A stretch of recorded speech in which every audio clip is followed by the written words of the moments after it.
જય હિન્દ। હું રેશમા પટેલ, ગુજરાત પ્રદેશ મહિલા અધ્યક્ષ આમ આદમી પાર્ટી। આજે ગુજરાતની જનતા નાટ્યાત્મક રાજકીય સ્ટન્ટ જોઈ રહી છે, આશ્ચર્ય પામી રહી છે। ત્યારે મારે એટલું કહેવું છે કે મોરબીના ભાજપના ધારાસભ્ય કાંતિભાઈ અમૃતિયા આટલો મોટો પોતાનો જનસમર્થકનો કાફલો લઈ અને રાજીનામું આપવાનું નાટક કરવા માટે પહોંચી ગયા છે। સવાલ મને એ ઉઠે છે કે આ એ જ ભાજપના ધારાસભ્યો છે જે જનતા માટે બે શબ્દ બોલી નથી શકતા।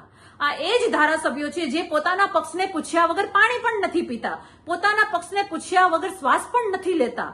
તો આટલો મોટો સ્ટન્ટ કરી રહ્યા છે, આટલા બધા માણસોને અંદર જવાની પરમિશન આપી રહ્યું છે, તો આની પાછળ ભાજપનું સૌથી મોટું ષડયંત્ર છે એવું મને સ્પષ્ટ લાગી રહ્યું છે। હું ગુજરાતની જનતાને જણાવવા માંગુ છું કે આ ધારાસભ્યો જેને કઈ કામ કરવા માટે પણ પક્ષની પરમિશન લેવી પડે છે, એક વાક્ય બોલવા માટે પણ પક્ષની પરમિશન લેવી પડે છે, તમને લાગે છે કે આ ધારાસભ્ય પક્ષને પૂછ્યા વગર આટલા મોટા નાટકો કરી શકે? આની પાછળ ભાજપનું કોઈક ષડયંત્ર હોવું જોઈએ। મને એવું લાગે છે કે ચૂંટણીઓ આવે ત્યારે ભાગલા પાડો અને રાજ કરવાની જે નીતિ છે એની પાછળનું આ એક સ્ટન્ટ હોઈ શકે।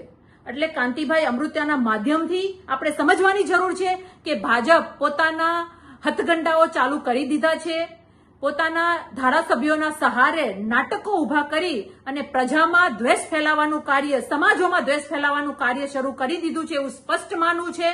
કાંતિભાઈ અમૃતિયાને એટલું જ કહેવાનું છે કે તમારા ભાજપના બધા નાટકો બંધ કરો, ભાજપને એ કહેવાનું છે કે તમે બધા નાટકો બંધ કરો અને જનતા માટે સેવા કરો, અને તમારા નાટકો પાછળનો તમારો બદ ઇરાદો ગુજરાતની જનતા જાણે છે અને દરેક સમાજ પણ જાણે છે। ધન્યવાદ।